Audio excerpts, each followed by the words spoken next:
All right, ready to dive in. Today we're going deep with Psalm 32. It's a text that what really wrestles with some big ideas, forgiveness and grace, that kind of deep joy that comes with being right with God. Yeah, for sure. It's powerful. It's a really powerful piece of writing. So many layers of meaning, and it still resonates after all these centuries. I was thinking about that reflection prompt you shared, the one about Psalm 32. It seems like you're really on this journey of like personal spiritual growth right now, and I think that's awesome. So when you read this psalm, what hits you? What feels like super relevant to you today? I think what gets me is how real it is. Like, Psalm 32 doesn't try to, hide the hard parts of like being human. You know what I mean?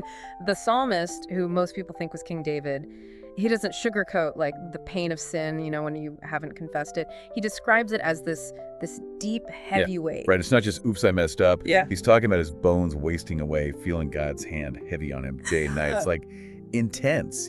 Yeah, exactly. And I think that honesty, that rawness, it makes the forgiveness he finds even more like powerful. It's like coming out of a dark cave into this blinding light. So let's break that down a little. He goes from this agonizing place of unconfessed sin to this, it says, blessedness of forgiveness.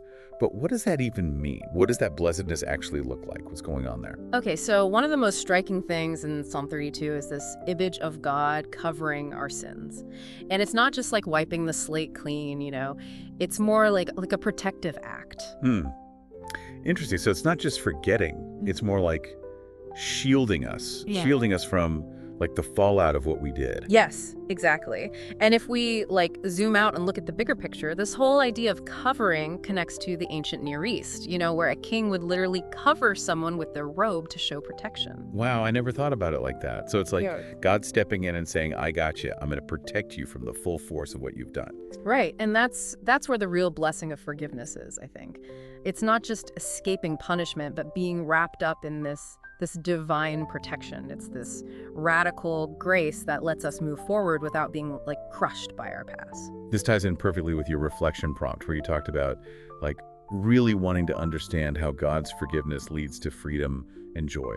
It's totally connected. I mean, if we're always carrying around guilt and shame, we can't experience the joy of being in a right relationship with God, Okay, so confession is huge here. David acknowledges his sin, confesses to God, and boom, the guilt is gone. It's like a pressure release valve. But what about those times when confessing is like complicated, maybe even harmful, like if admitting something would put someone else at risk? Does Psalm 32 say anything about that kind of situation? That's a really good question. And it needs like a careful look at the text. Psalm 32 doesn't like directly talk about those tougher scenarios, but it does stress the importance of seeking God's wisdom. Remember verse 8. God says, I will instruct you and teach you in the way you should go. I will counsel you with my loving eye on you. So even if confession isn't straightforward, we can still like trust that God's with us, leading us. Totally. It's about asking for his guidance, being quiet enough to hear him, and trusting that he'll lead us to a place of healing, even if it's not the path we expected. Okay, so we have acknowledging sin, confessing, and then this feeling of release, of protection. But Psalm 32 doesn't end there, right? Yeah. It talks about God's guidance almost like a map for living a life that lines up with what he wants. Right. It goes from like super personal experience to this bigger theme of walking with God, trusting his direction. And that's where it gets interesting because the imagery gets pretty intense. Yeah, he talks about people who resist God as being like horses and mules without understanding, needing a bit and bridle to be controlled. It's vivid. Is that about like punishment versus reward? If you obey, you're good, and if you don't, you get punished. I don't think so. It's more about the natural results of the choices we make. Think about trying to like steer a wild horse that's fighting you every step of the way. It's chaotic, unpredictable, and somebody's probably going to get hurt. So those woes of the wicked the psalm talks about, those aren't about God like actively punishing them. It's more like the difficulties that come from fighting against his guidance, like ignoring your GPS and driving straight into a wall. Exactly. God's guidance isn't about restricting us or controlling us. It's about leading us to a good life, a life of peace and joy. And sometimes that means gently, nudging us away from choices that could lead to pain. That makes a lot more sense. It's not about keeping score, but understanding that following God's will is actually best for us. It's like he's saying, hey, trust me on this. I know the way, and I want what's best for you. Yeah, that's it, exactly. And it's a message that speaks to people, even today, you know? We're all looking for meaning, purpose, direction in a world that can feel pretty crazy. So if we're not supposed to be like stubborn horses fighting the bit, how do we actually become more open to God's guidance? How do we learn to hear His voice in all the noise and distractions of life? It's about developing what you might call a listening heart, which is something you mentioned wanting to explore more, right? And honestly, it takes effort, you know? It's something you got to work at. Less set it and forget it, more like actively tuning in. Yeah. So what does that look like? What can we actually do? Because you mentioned you've been struggling with this a bit in your reflection. For sure. It's about creating space for quiet, for turning down the mental chatter, and connecting with that deeper wisdom that's already there inside us. Things like meditation, journaling, spending time in nature, those can help. So it's less about God, like booming commands from on high, and more about us creating a space where we can hear those quieter whispers. Yeah, exactly. It's about noticing those nudges, those gut feelings, those little moments of, things lining up that might be pointing us in a direction. I love that image of God whispering. It's so much more personal and inviting than this like thundering voice from the sky. But then how do we know it's actually God's voice and not just like our own wants or fears pretending to be divine inspiration? Oh, that's the question, isn't it? The big one. And to be honest, it's something people have been wrestling with for ages. But I think one key thing is whether what we're hearing leads to those fruits of the Spirit, the ones described in the New Testament: love, joy, peace, patience, kindness, goodness, faithfulness, gentleness, and self-control. So if what we're hearing is leading us toward those things, that's a good sign we're on the right track. Yeah. But if it's feeding, like fear or division, or makes us feel like we're better than others, then maybe it's time to, step back and reconsider. Exactly. It's about figuring out where the voice is coming from, checking our motives. Are we trying to serve ourselves or something bigger? Are we trying to control things? Or are we willing to let go and trust a higher power? Those are all important questions. Yeah, we could probably spend a whole other deep dive just on that. Oh, for sure. There's so much to say about discerning God's voice and trusting His guidance. But the main thing is that it's a journey. It's not a destination. It's about being humble, open, trusting, and knowing that we won't always have all the answers. And sometimes the biggest aha moments come when we least expect them, right? Maybe in a quiet moment, or even in the middle of the craziness of everyday life. Exactly. God works in mysterious ways, His presence can be found in the most unexpected places, but we have to be willing to look, to listen, to trust that He's always there, leading us toward a life with purpose and joy. I'm loving this conversation, but I think we need to give you, dear listener, a minute to catch your breath and think about all this. We'll be right back to continue this deep dive into Psalm 32. All right, we're back and ready to keep digging into Psalm 32. We've been talking about this shift, from like personal confession and forgiveness to this idea of walking with God, trusting Him to lead us. But there's also this bigger element in Psalm 32, something almost like communal. Right. And that's something people often miss, I think. We can get so focused on what forgiveness and guidance mean for us personally. But Psalm 32 also points to this shared experience of faith, this rejoicing together as a community. That's so true. See, it starts with David's very personal struggle, but then ends with his call to rejoice in the Lord and be glad you're righteous. Sing all you who are upright in heart. It's like he's saying, hey, this isn't just about me. This is something we can all celebrate. Exactly. And that speaks to the power of faith when it's shared, The encouragement we find when we're part of a community that believes. It's like we're all on this journey together, stumbling and learning and celebrating along the way. That reminds me of something you wrote in your reflection prompt about wanting to feel more connected to a community of faith, like finding a place where you can share your struggles and your joys and not be judged. Yeah, a lot of people feel that way, especially these days. The world can feel so isolating, And Psalm 32 reminds us that we're not meant to walk this path alone. Okay, so if we're not meant to go it alone, how do we find those real connections? How do we build that sense of belonging and purpose together? Because, it's one thing to talk about rejoicing together, but how do we actually live that out?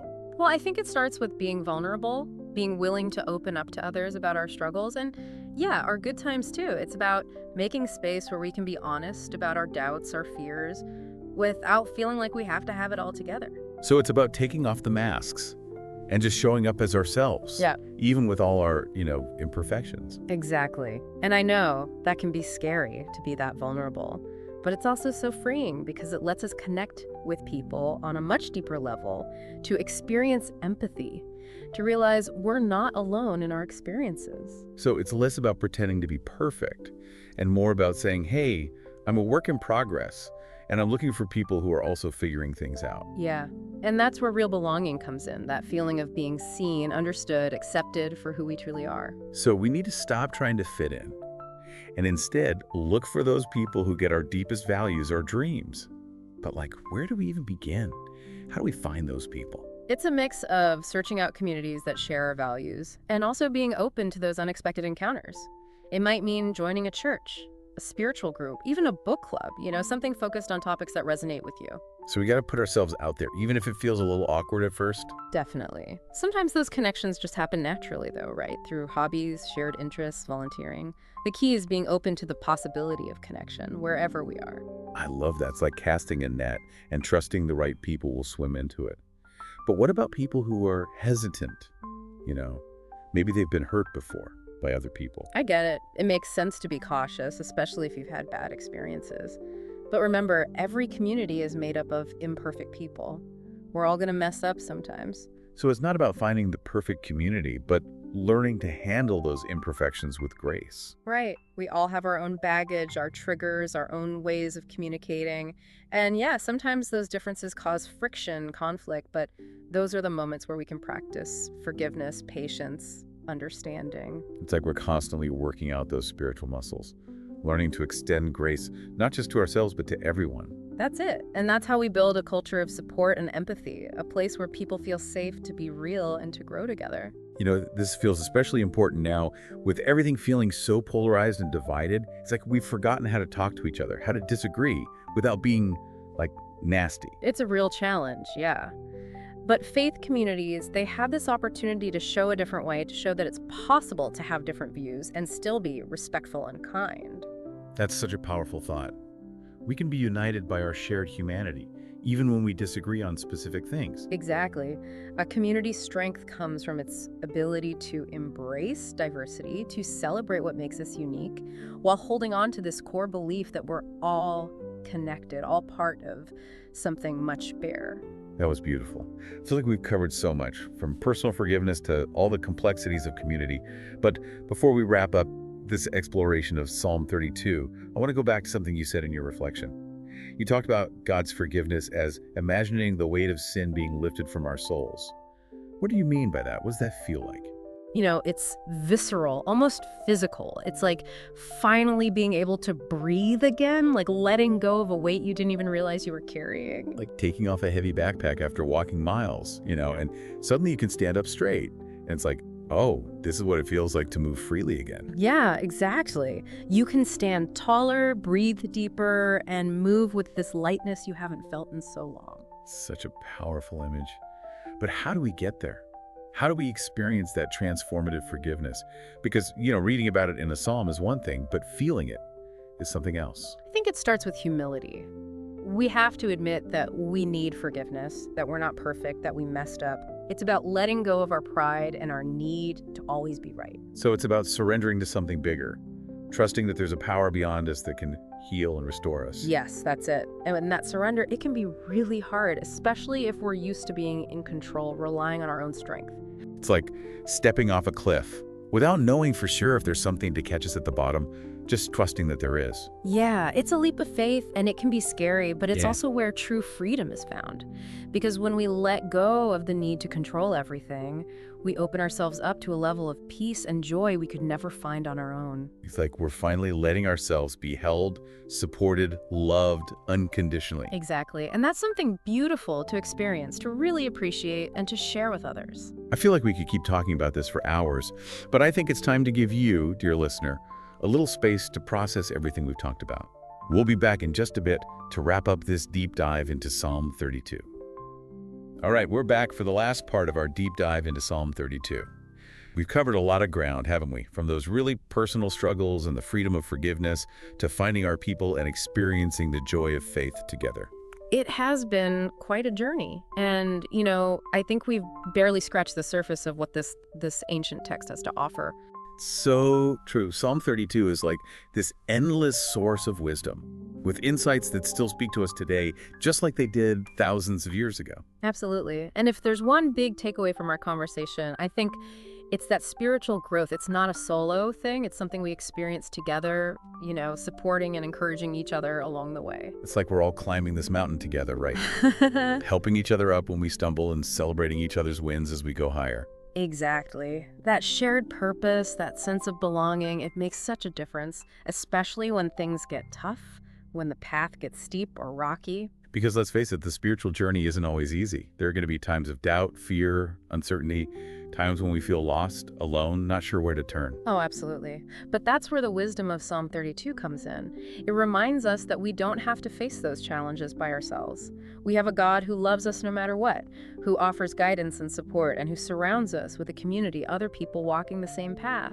And sometimes that support comes in the most unexpected places, A kind word from a stranger, a moment where everything just seems to line up, or even a verse from an ancient text that just hits you right in the heart.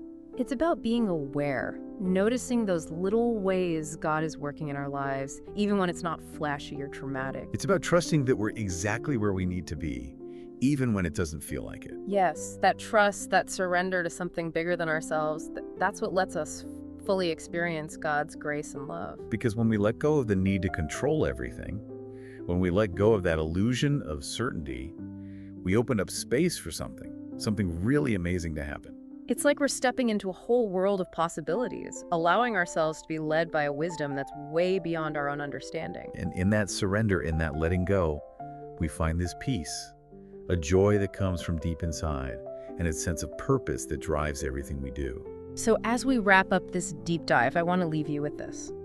If Psalm 32 is a song about going from burdens to blessings, from fear to freedom, from isolation to belonging, what can you do today to lighten your load and embrace all that God's grace has to offer? What a beautiful question. It's a reminder that we have the power to choose joy, to connect with others, and to walk in step with a love that has no limits. And as you keep reflecting on Psalm 32, I hope you find inspiration, encouragement, and that unshakable confidence that you are never alone on this journey. Thank you for joining us for this deep dive. We'll catch you next time as we explore something else fascinating. Until then, keep diving.